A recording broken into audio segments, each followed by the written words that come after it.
Чета, вижте как се лепи при нашата нова фирма. Сега, аз съм Борис, аз му карна вилища и там работим в София, има една фирма, не знам как се казва, забравих, ама викаш, че без нивелация не дават.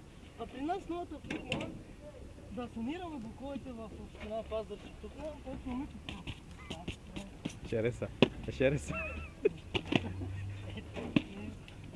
Може да бие, виж ли бил, все колко, не ти пукам. Слагаш дюбела, так, държи и стои това на коментари, пишете на фейсбук. Я да видим Марин Ангелов как лепи. Марин, виж само какви точки слага. Значи умира. Марине, как лепиш, бе? Не ето господине, виж как става. Я да видим. Нивелация имаш ли? Ето е до мене, господине. Бекере шереса бути. Шерес. Не, аз такива не. Тук държим качество. Качество.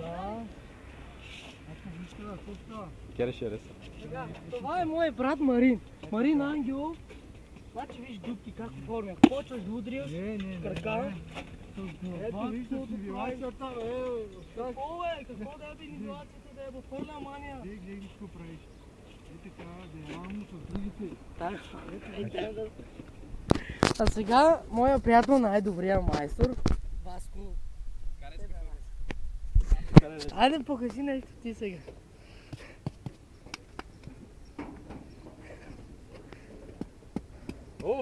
Еба, гостеслата ги прави. Какво прави този човек, бе? Пирони ко, бе? Мамо, право с пирони ги фаща.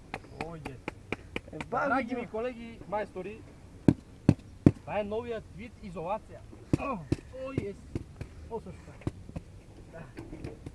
Е, това е коментар от нас. Марине, тук е криво, бе. Би малко тук. Ай, катава ли се тъсла сам дошъл в хапки води? Абе, много криво работи. Бати ще вали дъжд, момчета.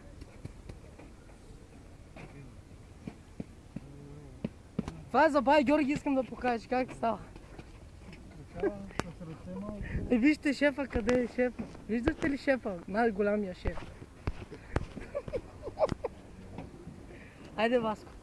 Айде. Бабата на майсторите, баба. Малко превел баба.